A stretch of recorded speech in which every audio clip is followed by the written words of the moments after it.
L'École supérieure d'administration, d'économie, de journalisme et des métiers de l'audiovisuel ESAE offre de nouveaux challenges pour l'année universitaire 2023-2024. Étudiantes et étudiants, parents d'élèves nouveaux bacheliers, ESAE, c'est la garantie d'une formation de qualité à des conditions très avantageuses. À Gbedjromede, à Papa, à Boumekalavi et Parakou, inscrivez-vous en administration générale, administration du travail et de la sécurité sociale, trésor et finances publiques, impôts, diplomatie et relations internationales, journalisme et métiers de l'audiovisuel, gestion des marchés publics, planification et développement local, sciences économiques, sciences juridiques et toutes les filières des sciences de gestion. ESAE vous offre des bourses, demi-bourses et de réductions pour les premières inscriptions dans toutes ces filières. Waouh! En licence 1, 2 et 3 et en master, bénéficiez jusqu'à 50% de réduction sur tous nos sites. N'est-ce pas génial? Infoline. ESAE Gbedjromede, 3e rue à droite en quittant le carrefour Le Jador pour la BIBE Jéricho ou au plus 229 90 93 65 21 98 98 14 00 à Kpakpa au plus 229 52 88 33 33 à Boumekalavi au plus 229 52 88 44 44 Parakou au plus 229 52 46 12 12.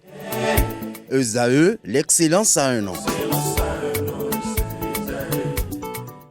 Bonjour à toutes et à tous, bon réveil dominical, bienvenue sur l'invité. Fidèle ami internaute à ce programme télé sur ESAE TV, je reçois pour vous ce dimanche un habitué de ce plateau que j'ai reçu pour vous il y a bientôt 2 ans, Maître Abraham Zizidokwe, qu'on ne présente plus, ancien président de la Cour de justice de l'UEMOA, ancien président de la Cour suprême, ancien ministre, ancien député. Il a été avocat, enseignant du supérieur, acteur politique dans sa carrière. Il a fait partie des régents de la Renaissance du Bénin d'alors, qui a eu à diriger le Bénin de 91 à 96, anciennement vice-président au sein du présidium du parti politique Union progressiste. Il est aujourd'hui un sage de l'Union progressiste, le Renouveau. Ce jour, il intervient en tant que spécialiste du droit électoral et du contentieux.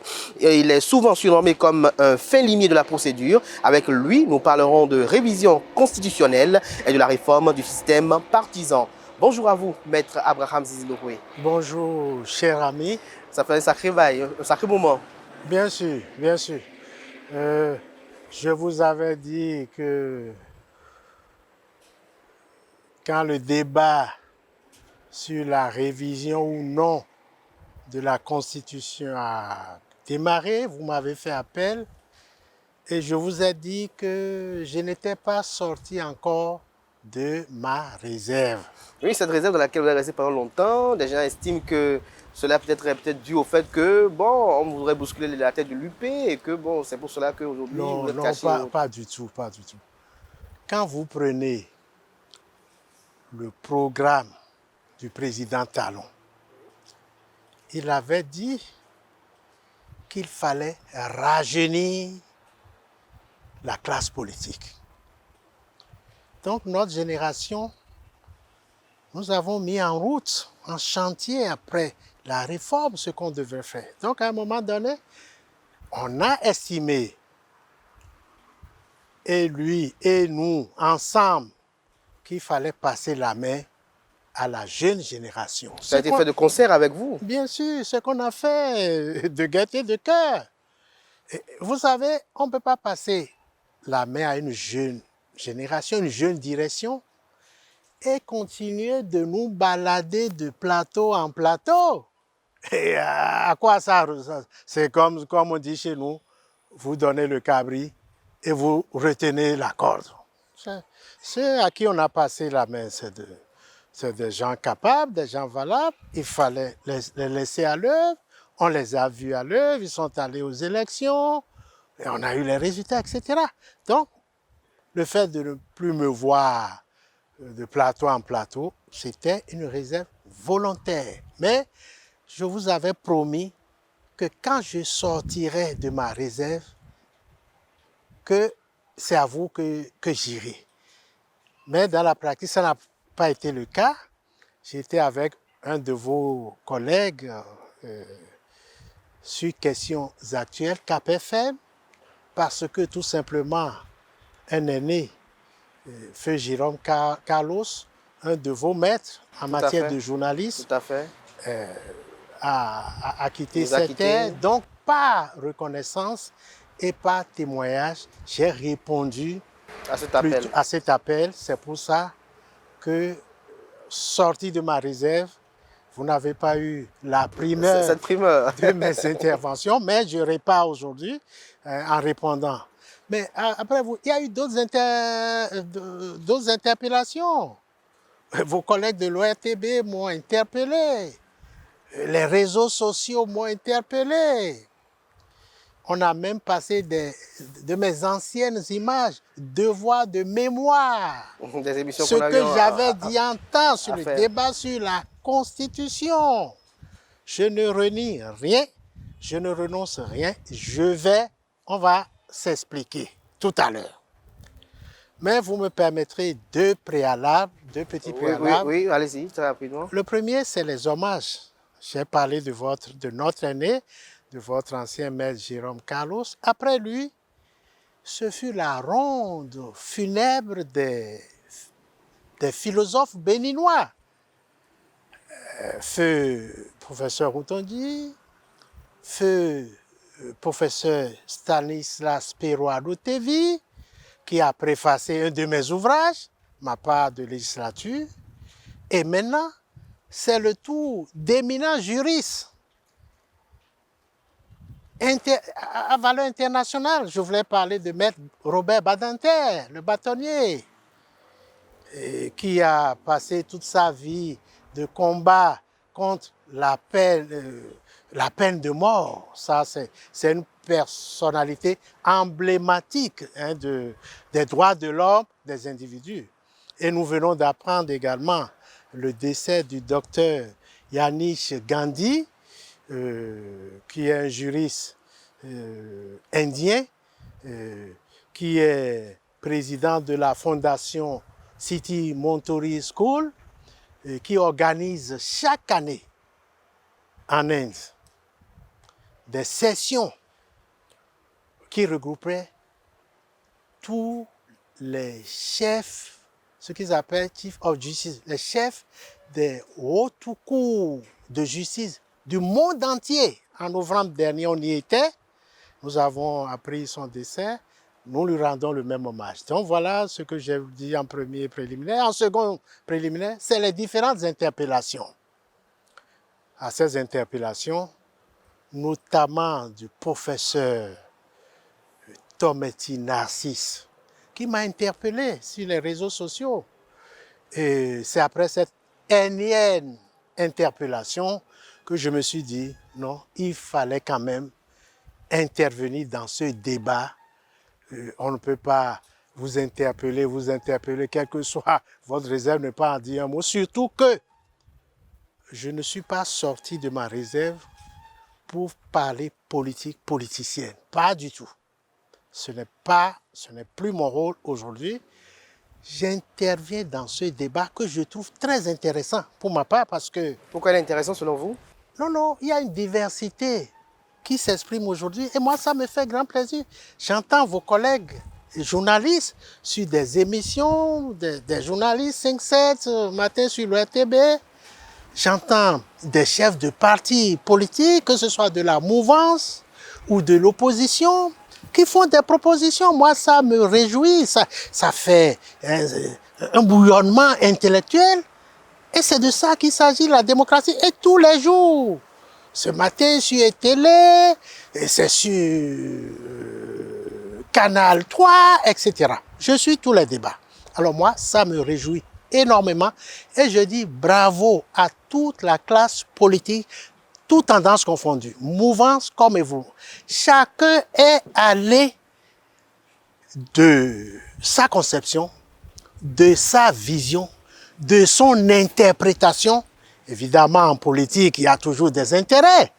Et quand vous écoutez les uns les autres, il y a des intérêts. Le chef de l'État s'est prononcé. Je ne viens pas expressément décrypter cela, mais je viens donner un avis technique. Alors, à ce débat sur la révision ou non de la Constitution. Mais je vais vous présenter ce que j'ai... Oui, Techniquement, oui. puisque vous voulez être purement technique et non Oui. pas politique, même si on ne va pas vous ôter votre manteau de politicien soutenant les actions Non, de je suis Patrice Talon. habitué. Alors, le débat a été lancé suite à une décision de la Cour constitutionnelle qui invitait les parlementaires à modifier le code électoral. Alors, la décision de la Cour constitutionnelle, vous l'avez lue sûrement en tant que juriste, comment vous l'interprétez et quelles sont ses exigences? Oui, vous allez me permettre de présenter ce que moi j'ai vu. Et la décision de la Cour. La Cour a demandé aux députés de modifier, de corriger le code électoral à propos des parrainages pour rendre l'égalité de traitement entre des élus locaux. La Cour, à ma compréhension, a réglé déjà la question des députés en matière de parrainage. La décision me paraît assez claire. Par contre, compte tenu de l'installation des nouveaux élus locaux en 2006, il y avait des chevauchements de dates au point qu'on risquait d'avoir deux catégories, n'est-ce pas, des élus de cette mandature et des élus de la prochaine mandature. La Cour a estimé à donner l'injonction aux députés de faire cette correction de manière à donner les mêmes chances à tous les élus locaux pour les parrainages. Donc, c'est à propos de parrainage des élus pour les élections générales de 2026 que cette décision est intervenue. Bon, ce que, de mon point de vue, les débats ont révélé, au niveau des politiques, c'est deux tendances. Je vois d'une part ceux qui sont pour, ceux qui estiment qu'il faut répondre à la décision de la Cour constitutionnelle. Donc, il faut corriger le code électoral. Donc, certains intervenants estimaient, mais vous ne corrigez pas le code électoral et on voit une proposition de loi portant révision de la Constitution. Alors, moi, je trouve que c'est injuste. Les gens, bon, tout le monde... Cela relève d'un gauchisme, selon vous? Non, mais c'est de la logique. De la logique, j'ai vu votre collègue, si vous voulez, votre douanier, Moïse Soudé, qui posait des questions pertinentes. Il dit, mais la Cour vous dit, corrigez ceci. Vous ne corrigez pas. Vous ne nous dites rien et on nous parle de révision de la Constitution. Il se demande, à bon droit, pourquoi? Il se demande, mais où sont les spécialistes de ces questions? Mais appelez-les, qui viennent nous expliquer. On ne comprend pas, sinon on va dire, mais commencez à corriger ce qui est. Et si on trouve qu'il y a lieu d'aller, on verra, vous ne faites pas ça et vous nous jetez révision de loi. Je trouve que c'est une logique de quelqu'un qui veut comprendre. Et il représente des milliers de journalistes, il représente des milliers de citoyens qui ont le même raisonnement. Et en réponse, oui, vous avez même des chefs de partis politiques qui sont dans le même sens, qui ont fait des propositions pour dire, pour résoudre le problème d'égalité de traitement, il suffit de toucher au délai au niveau de la Sénat, au niveau de la Constitution des dossiers, il suffit d'ajouter tel nombre de jours, retirer tel nombre de... Et que la question du code électoral par rapport au parrainage serait réglée. Mais c'est en logique de citoyen du truc. Alors, moi, je vais dire cela, c'est une approche. La seconde approche, c'est ceux qui disent, commençons par la Constitution, ça nous donnerait beaucoup plus de marge de manœuvre, de solutions que si on démarre. Donc, ça fait globalement deux approches. Et derrière ces approches, il y a des intérêts. des gens ont montré, si on commençait par le code, ceux qui auraient intérêt de parrainer. Si on commençait par la Constitution, ceux qui auraient intérêt. On ne peut pas faire de politique sans parler ni de rapport de force, ni d'intérêt. Donc, derrière les différentes approches, il y a nécessairement des calculs politiques et politiciens. Je ne fais pas ce débat. J'estime qu'ils font bien chacun de développer les raisons pour lesquelles on fait ci, on fait ça. Moi, selon vous, oui. Moi, je viens Qu'est-ce en qu'il faut faire? technicien. Oui. Et vous m'avez présenté comme politique, tout ça. Mais il y a chez nous ce qu'on appelle le dédoublement fonctionnel. Ça veut dire quoi? Dans des débats, et j'ai connu ça à l'Assemblée, première législature, je viendrai vous le dire. Vous avez une casquette de spécialiste d'une question, juriste. Hein? Vous avez également la casquette d'homme politique, que je fus, que je suis, que je continue de l'être. On est un politicien toute sa vie, même quand vous êtes dans la tombe, vous êtes politicien, vos idées continuent après vous de prospérer. Donc quand je parle de dédoublement fonctionnel, quand je mets ma casquette de technicien, je parle de technique. Je ne mélange pas l'idéologie, la politique. Je reste technicien. C'est comme vous, entre les faits et le commentaire.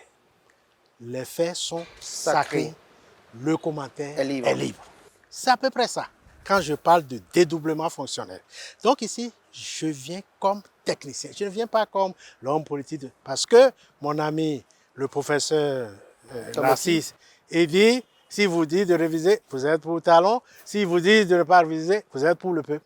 Je ne viens pas non plus ici pour plaire ou déplaire au peuple. Ce n'est pas du populisme. Ça, je mets de côté. Ça, je vais vous, si vous permettez, oui, une petite histoire.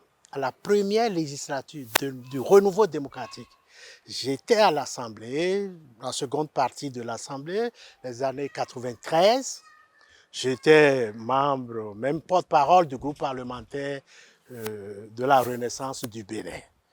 Et le président Soglo, qui avait la majorité au départ de son mandat à l'Assemblée, au cours de son mandat, a perdu la majorité au niveau du Parlement. Donc, il avait des difficultés. Il était pour certaines affaires, pour certains projets, de gouverner par ordonnance. Je crois, si ma mémoire, ça doit être l'article 68 de notre Constitution. Il était obligé de gouverner par ordonnance. Et quand vous gouvernez par ordonnance, quand vous prenez les ordonnances, il y a au niveau de l'Assemblée générale des procédures qu'il faut mettre en œuvre pour continuer de respecter les droits fondamentaux, les libertés publiques, malgré la prise des ordonnances. Donc, il y avait un certain nombre d'actions que l'Assemblée doit faire. Et pour une première fois, on s'est réunis à l'Assemblée, il y avait des procédures à respecter. En tant que député, j'ai mis mon point de vue sur ces ordonnances, sur la procédure qui devait suivre. Mes collègues députés ont pensé que c'était l'homme politique qui opinait. Ils n'ont pas suivi ma position. Quand c'est parti à la Cour constitutionnelle, la Cour a retoqué. On nous a ramené ça. Une deuxième fois, j'ai mis des points de vue qui n'ont pas été respectés. La Cour constitutionnelle a encore retoqué. C'est arrivé une troisième fois et là, je n'ai plus opiné. Ils sont encore vivants. Le président Ngwedi, c'est un aîné par mon feu frère Zizinokwe Komla Jean-Marie, ingénieur de son état, ingénieur physicien et hydraulicien, deuxième vice-président de l'ex-PRD, il y a une grande familiarité entre le président Houmbédi et moi. Le président Houmbédi m'interpellait, Abraham. Non, il attendait mon intervention. J'ai dit, président, je n'ai pas demandé la parole. Le professeur Amos Elegbe, qui était président du groupe parlementaire de l'opposition majoritaire. Je ne le vois plus ces derniers temps, mais de mon point de vue, il est toujours vivant. Il est allé me voir dans la salle pour me dire, ils sont vivants, hein, les deux, le président et le professeur Amos Elegbe, pour me dire, je ne viens pas voir le cadre de la RB, je viens voir l'enseignant. Qu'est-ce que nous allons faire parce que par 2 fois, j'ai eu à dire ce qu'il fallait faire pour que ce soit bon. Par 2 fois, je n'ai pas été suivi.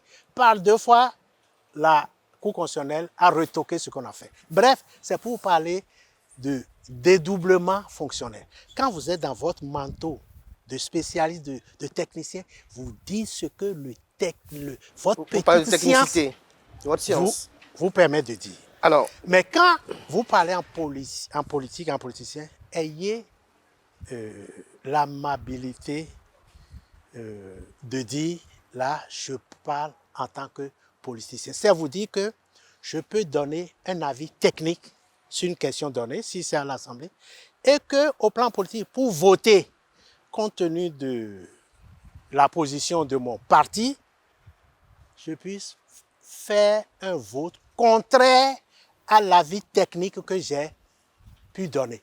Je ne sais pas si vous me comprenez. Très bien. En tant que technicien, vous dites ce qu'il y a à faire, mais en tant que politique, vous pouvez même faire le contraire de ce que... Parce que le technicien doit, en son âme et conscience, dire, mais c'est le politique qui a la décision.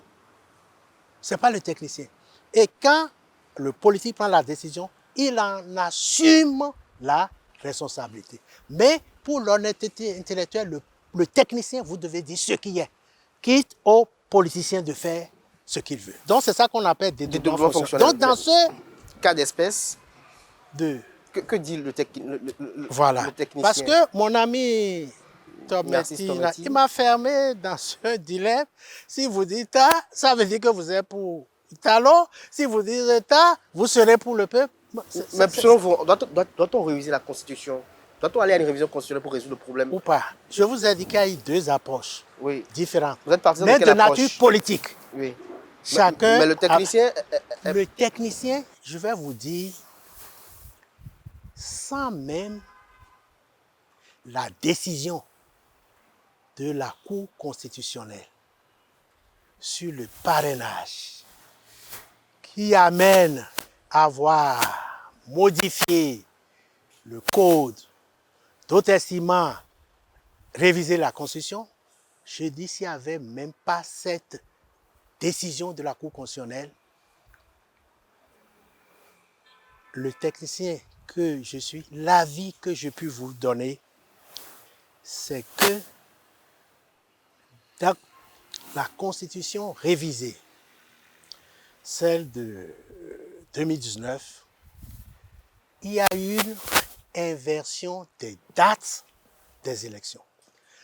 Dans la Constitution 11 décembre, la version originelle, vous savez, nous sommes dans un régime présidentiel avec des contrepoids.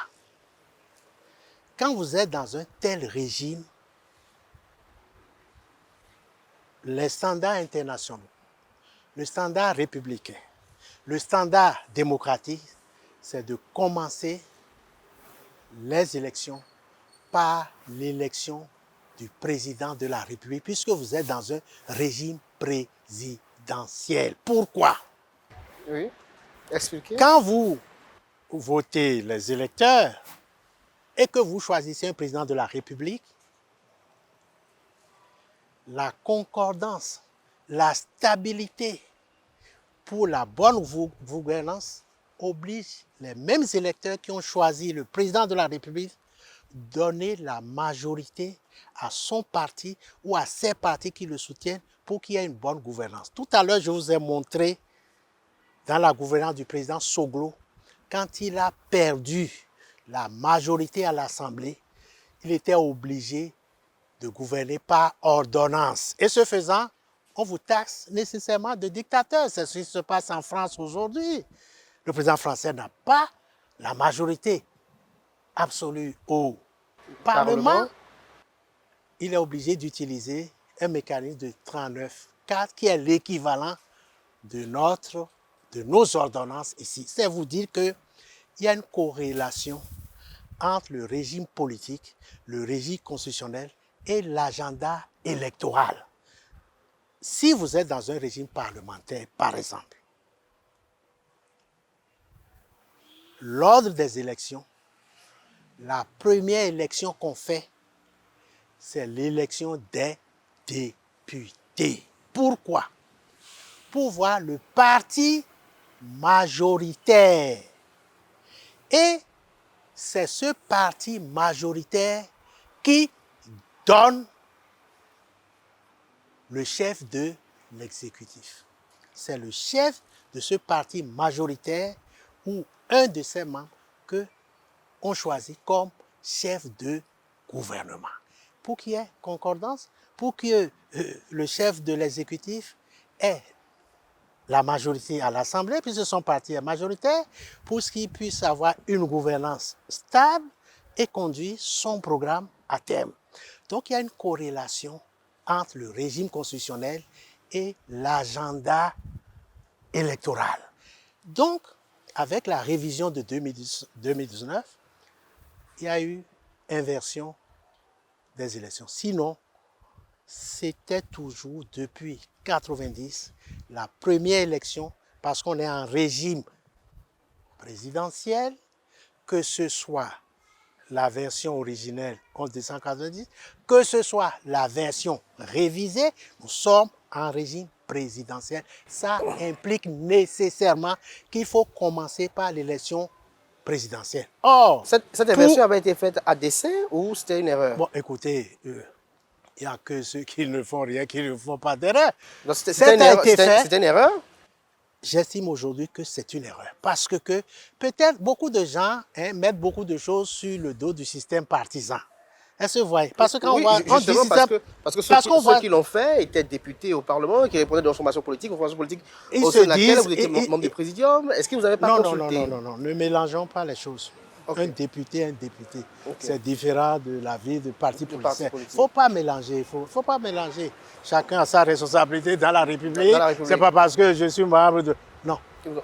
Je parle de la révision de 2019. Cette révision a été faite après des mini-assises, presque, où toutes les catégories socio-professionnelles étaient faites. Ça a été fait, ce qui a été fait a été fait. C'est passé par la Cour constitutionnelle. Bref. Quand vous prenez un test, peut-être sur le champ, vous ne voyez même pas toutes les conséquences lointaines du test que vous prenez aujourd'hui. Bon, si vous vous rendez compte le moment venu qu'il y a une difficulté, parce que nous voulons pour la première fois faire des élections générales. Et je crois que quelqu'un a vu qu'il y avait un problème et qu'il faut corriger, c'est-à-dire qu'il faut remettre l'ordre normal des élections, lors des élections, compte tenu de la nature de notre régime qui demeure un régime présidentiel. Si nous voulons passer à un régime parlementaire, c'est-à-dire lors des élections telles qu'il est aujourd'hui, si nous voulons passer à cela, il faut aller également à une révision constitutionnelle pour dire nous changeons de régime constitutionnel, nous passons de régime présidentiel au régime parlementaire. Je ne prends pas en compte les avantages que les uns... Je vous ai dit qu'il y a deux approches. Je ne me situe pas du tout dans ces deux approches. Je parle en tant que technicien. Je vous dis en tant que technicien, quand on est en régime constitutionnel présidentiel, lors des élections, c'est l'élection du président de la République et les autres suivent. Parce qu'il faut donner à ce président une majorité qui lui permettent de gouverner. Si nous sommes en régime parlementaire, lors des élections, vous commencez par les élections législatives et le chef de l'exécutif sort du parti dominant. C'est comme ça. Or, nous sommes en régime présidentiel et nous mettons un ordre de régime parlementaire. Vous voyez qu'il y a quelque chose qui ne colle pas. Dans quel type de régime? Pour l'extérieur, pour les institutionnalistes, ceux qui savent ce que c'est qu'un régime présidentiel, ceux qui savent ce que c'est qu'un régime parlementaire et qui trouvent que pour un régime présidentiel, nous commençons les élections par, comme si on était en régime parlementaire. Il y a problème. Au plan institutionnel, il y a un problème. Je vous dis, s'il n'y avait même pas cette décision de la Cour, il fallait faire cette correction d'une manière ou d'une autre et remettre les choses à l'endroit. Donc pour vous, une révision constitutionnelle s'impose. Et tout de suite, et c'est urgent. Et même, ça dit, il faut faire ça avant de... Alors moi, compte tenu du débat qu'il y a, ce que je peux conseiller aux députés, ce n'est qu'un avis technique, c'est de faire les simulations. De faire des simulations. La Cour a rendu une décision, dit de corriger le code, que les députés fassent des simulations. Je ne dis pas qu'ils fassent des simulations. Il y a eu des propositions de plusieurs journalistes, de plusieurs juristes, de plusieurs acteurs politiques, déplaçons telle date, qui fassent la simulation pour voir si ça règle le problème de base que je viens de poser. Si oui, pourquoi pas? Ça va régler certainement la question conjoncturelle, c'est-à-dire pour aller aux élections, mettre les parrains sur le même pied d'égalité. Il y a des propositions qui vont certainement régler ça, peut-être, s'ils font les simulations. Ils doivent le faire. Faire l'autre simulation de ceux qui disent qu'il faut commencer par réviser la Constitution en inversant les dates et remettre l'élection présidentielle avant les autres élections. Faire les simulations pour voir, ce faisant, est-ce que ça règle le problème de parrain, d'égalité de parrain, tel que la Cour l'a ordonné. S'ils font les deux simulations, et quelle est la meilleure? Qu'est-ce qui nous rapproche plus de solutions? Et ils choisissent la meilleure solution. Parce que les uns et les autres, ils sont droits dans leur botte. Ils croient en leur solution. Vous ne pouvez pas. Faites les simulations et montrez ça au peuple et expliquez, on a fait les simulations, voilà ce que ça donne. Telle proposition, telle proposition. Et je demande aux chefs de parti, aux analystes, de verser leurs propositions à l'Assemblée nationale, à la commission des lois. Telle proposition. Déjà, il y a une proposition déposée, celle de l'honorable Hassan Seibou. Faites les simulations. Qu'est-ce que ça donne? Ça, ce n'est plus... On a dit de corriger le code. On laisse le code, on va à la Constitution. Il y a des suspicions, il y a tout ce qu'on peut imaginer. Faites les simulations de correction du code électoral par rapport aux propositions de différents acteurs, des juristes, de vous, les journalistes. Faites les simulations. Que les députés fassent les simulations des différentes propositions. La proposition du député l'honorable, qu'on fasse la simulation. Vous l'avez lu? La première fois quand il était sur Café, je ne l'avais pas lu. Mais là, j'ai lu. Et j'ai lu que... Qu'est-ce que vous en retenez? Non. Il a dit que l'élection présidentielle est l'élection majeure dans un régime présidentiel. Ce qui est juste. Ça, c'est technique. Il est homme politique, il a pu dire, mais c'est ce que je viens de vous, c'est l'élection majeure. Parce que le président de la République est le titulaire du pouvoir exécutif et la clé de voûte du régime constitutionnel et du système politique. À ce titre, l'élection etc. Je ne vais pas plus loin. Quand vous dites comme ça et que vous inversez, ça a des conséquences. Puisqu'il s'agit de dates, de mettre là. Il doit faire les simulations, il ne suffit pas de lire, dire c'est ça. Il faut faire les simulations en inversant, en commençant par l'élection du président. Qu'est-ce que ça devient? C'est à quelle date, à quelle date, à quelle date? Mais pour inverser à l'élection présidentielle, il faut forcément la révision constitutionnelle dans le code électoral. C'est pour ça. Donc, vous Et êtes quand partisan. vous faites cette simulation, vous descendez jusqu'au compte de l'État pour voir. Alors, si cette inversion vous permet de donner une réponse à la question de la Cour, on dit chez nous, sous nous morts, dans, bon, nous, et t'es pas aimé, dans les coups. En français, pour ceux qui ne Non, comprennent pas, bon, on dit un adage de chez nous, oui. la femme voit un homme a vu le serpent, l'homme a vu le serpent. et c'est une femme qui l'a tué. c'est une femme qui vient tuer. Qu'est-ce qu'on veut? Que le serpent Meurt. soit tué. Donc, moi, je dis, au lieu de... Bon, il y a quelques dérives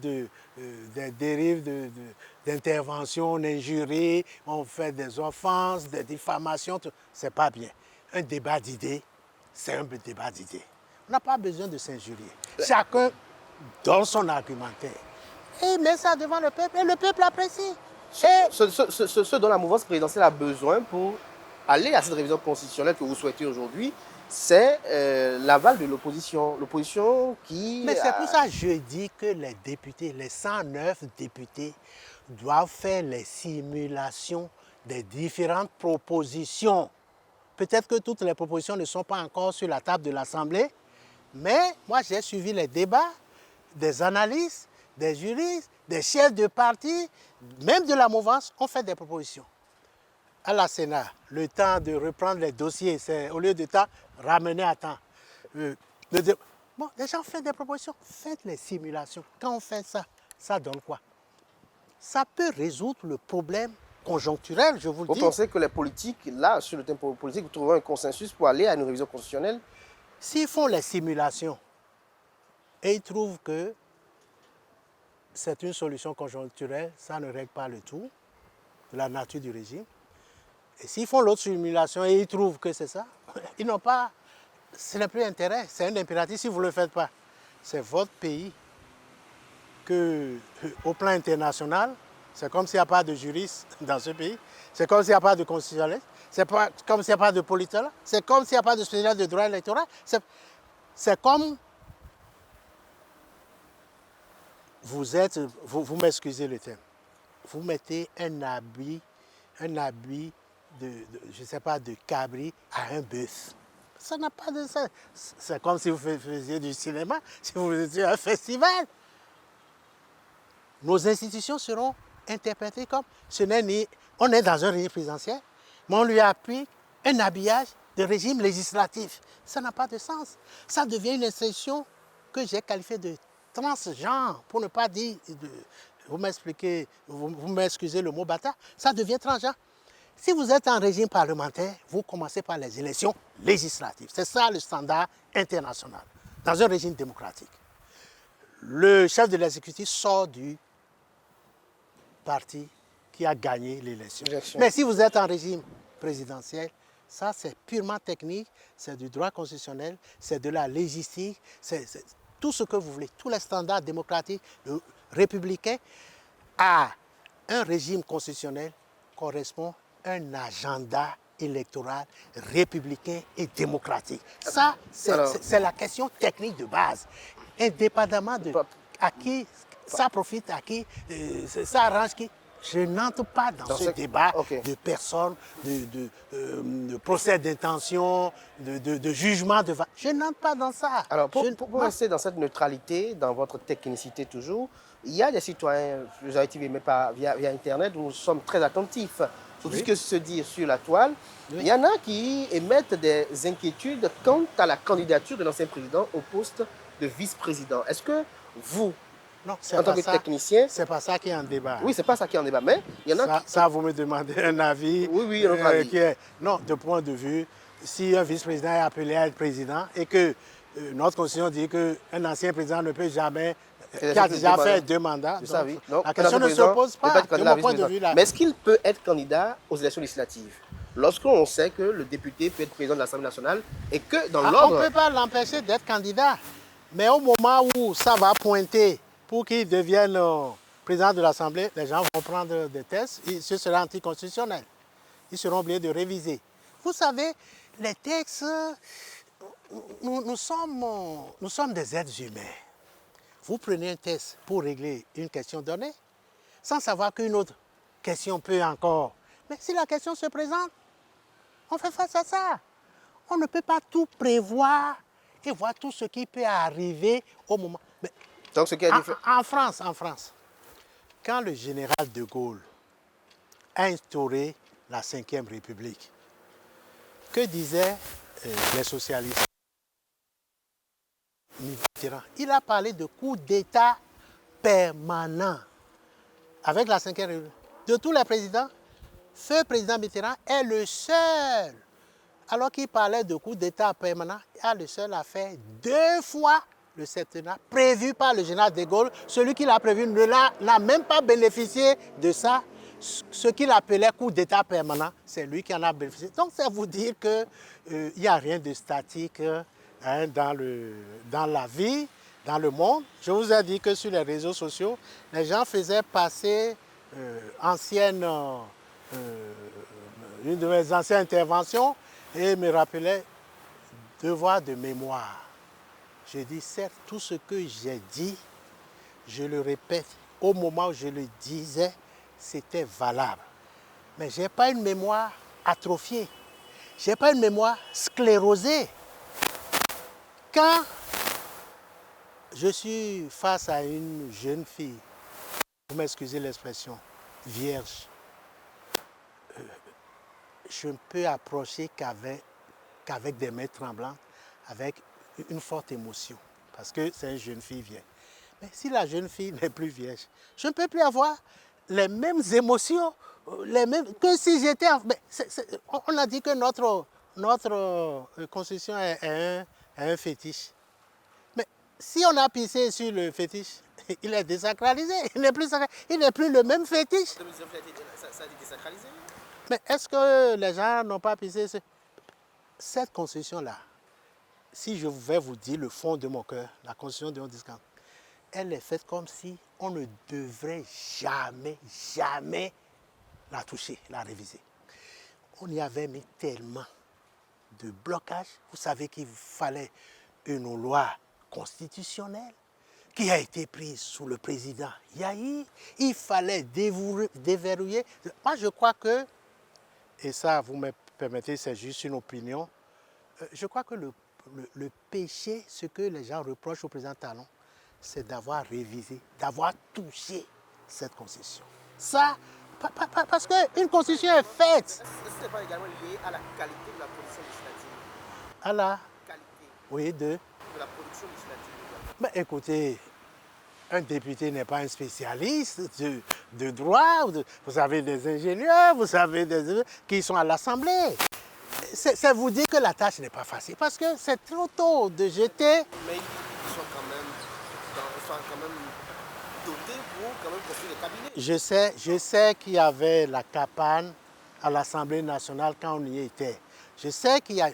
Ça ne suffit pas. Si vous n'avez jamais fait cette expérience, c'est comme le match de football. Le spectateur qui, dès que il joue sur les... ça, c'est le spectateur. Ce n'est pas le joueur qui est sur le terrain. C'est pas facile. Je vous le dis en connaissance de cause. Donc, ce qui est sûr, si l'erreur a été faite, que Dieu merci, 2 ans avant les élections, on a vu, corrigeons. C'est tout. On peut pas demander mieux. Vous faites une erreur, vous constatez. Il y en a certainement, mais on ne peut pas tout faire à la fois. Quand vous commencez à ouvrir une constitution, il y a 1000 préoccupations. Ah, ceux qui ont tel vont mettre dedans. Ah, ceux il faut faire. On ne s'en sort pas. Il y a une question, il y a la juridiction, la haute juridiction qui a rendu une décision. Réglons celle-là. Et s'il y a d'autres choses, bon. Si nous pouvons prendre le temps de voir, on va y toucher. Comme on y a touché une fois, une seconde fois, on touchera toutes les fois que de besoin. Donc selon vous, il faut répondre d'abord à la proposition de la Cour. Tout à fait. En répondant à la question de la Cour, soit en commençant par corriger le code, soit en commençant par réviser la Constitution, vous réglez un problème d'abord celui de l'égalité de traitement des parrains pour les élections générales de 2026. Ça, un problème de régler. S'il y a d'autres problèmes constitutionnels, l'Assemblée est là pour ça. Les députés sont là pour ça. Toutes tendances confondues. Toutes tendances confondues. Les députés sont là pour ça. Donc, ce qui est demandé par la Cour, réglons ce qui est demandé par la Cour. Soit en commençant par le code électoral, soit en commençant par la Constitution. Donc, les deux approches sont sur le truc. Moi, je suggère que les députés aillent en atelier et qu'ils fassent des simulations au lieu de se jeter si vous faites ci, c'est pour vous êtes pour tel, si vous faites ça, qu'ils fassent des simulations des différentes propositions qui sont sur la table et ils verront la main. Mais moi, en technicien, indépendamment de l'intérêt que les députés ont les uns les autres et qui doivent avoir de bons droits, moi, je donne un avis technique. En régime présidentiel, la première élection, c'est celle du président de la République. Merci beaucoup pour votre opinion. Nous sommes partis vers la fin de cet entretien. Donc, je ne vais pas vous poser de questions des acteurs politiques pour le rester. Oui. Même dans votre temps, vos opinions continueront d'influencer, de rejoindre. Tout à fait. Tout à fait. La réforme du système partisan après expérimentation, en retrait, comment vous l'appréciez? Vous savez, Est-ce qu'elle ne mérite pas également un toilettage? Je fais partie de ceux qui ont vraiment émis des idées. Hein, vous savez que j'ai écrit un livre en 1998. 98, je vous dis, réflexion sur le multipartisme béninois et son incidence sur l'évolution de la nouvelle expérience démocratique. C'est écrit en 1998. Ça a été réédité en 2016 et préfacé par un brillant constitutionnaliste.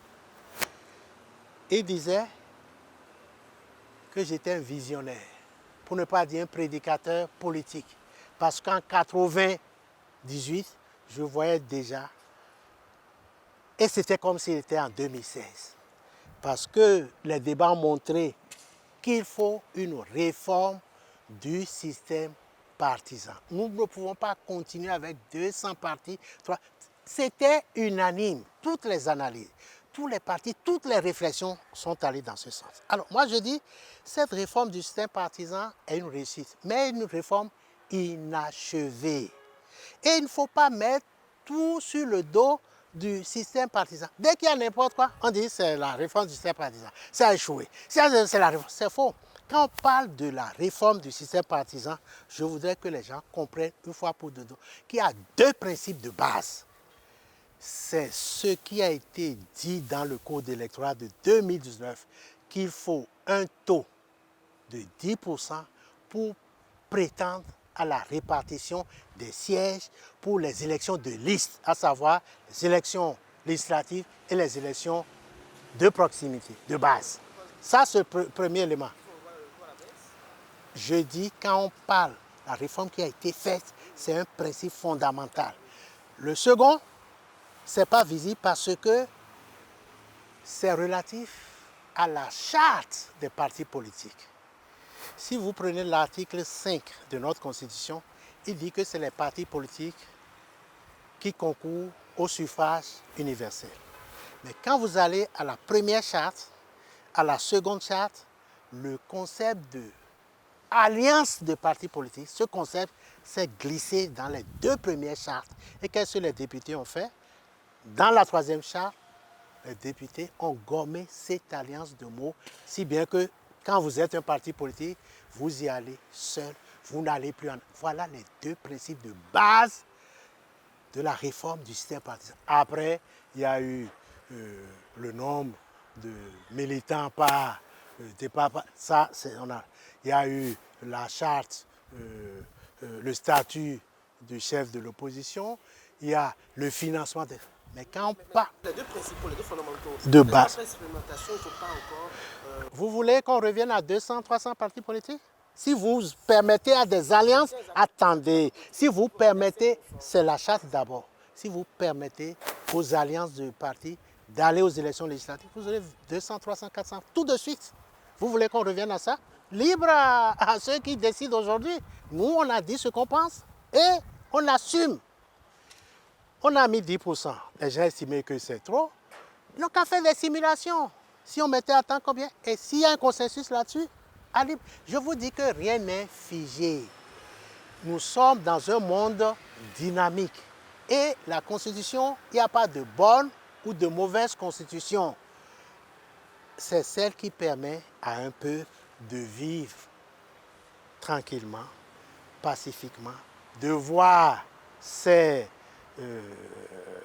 responsables politiques dirigés. Vous savez, la démocratie, il y a 3 temps dans une démocratie, dans une gouvernance démocratique. Vous avez un premier temps où c'est conflictuel, c'est la contradiction.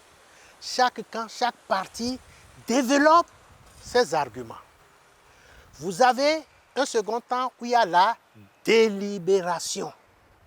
Après les argumentaires, chacun, comme on est en train de faire pour la correction du code électoral, commencer par ici, par ça. Dès qu'on a fini cette contradiction, dès qu'on a fini de délibérer, une décision sort et en républicain démocrate, on se soumet à cette décision, même si elle n'est pas conforme à vos idées, même si elle n'est pas conforme à vos points. C'est ça les 3 temps d'une démocratie. Contradiction, affrontement, délibération et enfin décision, exécution de cette décision. Donc voilà ce que je peux dire sur est-ce qu'il faut revoir ces choses. C'est sûr qu'on doit revoir, on ne peut pas être sclérosé et ne pas dire, mais moi ce que je voudrais, mon apport dans ce débat, il est purement technique. Il n'est pas un apport politicien de choix de cela. Quand vous êtes en régime présidentiel, commencez l'élection par celle du président. Quand vous êtes en régime parlementaire, commencez l'élection par les législatives. C'est ça qui est la norme, c'est ça qui est républicain, c'est ça qui est démocratique. Je le dis parce que ce qui est vrai s'énonce clairement et les mots pour le dire arrivent aisément. Maître Abraham Zizokwe, nous sommes pratiquement à la fin de cet entretien. Pour ne pas nous sommes à la fin de cet entretien. Le temps, il est passé si vite, c'est qu'on ne l'a pas remarqué. J'espère que nous aurons le temps de revenir vers vous pour parler technique, pour aborder d'autres thématiques apolitiques, bien évidemment. Nous viendrons à la maison, comme on a pu faire le déplacement aujourd'hui. Vous allez regarder droit dans votre caméra, vous connaissez bien le rituel habituel, vous adressez à l'endroit de tous ces sympathisants, tous ces étudiants, tous ces anciens amis et parents qui ont bien voulu suivre cet entretien pour voir qu'est-ce que vous avez à dire dans ce débat qui est si vif. Ah non, je vais dire que le peuple et les responsables politiques sont sur la bonne voie. C'est celle du débat contradictoire. C'est ça que je viens de vous dire en définissant la démocratie en 3 temps. Nous sommes sur la bonne voie. Il faut continuer de débattre. Il faut continuer d'échanger. De cette confrontation jaillit la lumière. C'est ce qu'on dit. Donc, le débat que les gens ne prennent pas parce qu'on ne dit pas la même chose, parce qu'on fait des débats, on n'est pas bien. C'est faux. C'est ça qui est bon. Et c'est dans cette contradiction que le peuple trouve sa voix. Le peuple choisit ses représentants. Le peuple trouve que l'argumentaire de tel est convaincant et le peuple en est convaincu. Et lors des élections, le peuple fait ses choix en bon discernement. Donc, ce qui se passe actuellement, c'est une très bonne chose. Ce que je demanderai aux députés, c'est de faire les simulations qui impliquent telle proposition, de tel acteur ou de tel autre. Et de voir quelle est la simulation qui nous permet de résoudre le problème de base que je veux dire, la concordance, la légistique, la nature du régime et l'agenda électoral. Il doit y avoir concordance. Un régime constitutionnel, un agenda républicain présidentiel. Un régime présidentiel, un agenda présidentiel. Un régime parlementaire, un agenda parlementaire législatif. Ce qui n'est pas le cas si les tests restent en l'état. Si nous commençons les élections générales en 2026 par les députés, on serait dans un contresens, dans un non-sens juridique, républicain, démocratique. On a inversé, on devra encore réinverser pour corriger ce qui a été mal inversé. Donc, moi, ce que je dis, c'est aux 109 députés. Ce n'est pas affaire de mouvance, ce n'est pas affaire d'opposition, c'est aux députés de s'asseoir, et je crois qu'il y a eu des concertations qui ont commencé, et de faire les simulations. Telle proposition, ça amène à quoi? Telle autre, ça amène à quoi? Ça nous permet de résoudre le problème de parrainage à traitement d'égalité des parrains. Ça nous permet de régler le problème de concordance de régime constitutionnel et d'agenda électoral. Si les propositions des uns et des autres résolvent ces deux problèmes, bravo. Moi, c'est l'avis technique que je donne. Ça n'a rien de politicien, ça n'a rien de tu dis oui, tu es pour Talon, tu dis non, tu es pour Yahi, tu dis non, tu es pour le peuple. Mon avis n'a rien de ça. Ça, c'est un autre débat de politique. Je ne suis pas dans ce débat. Merci à vous, Maître Abraham Ziloro. Je crois que vous avez quand même résumé assez bien l'émission. Chers amis internautes, je ne m'en voudrais pas de sacrifier à la tradition sur cet entretien.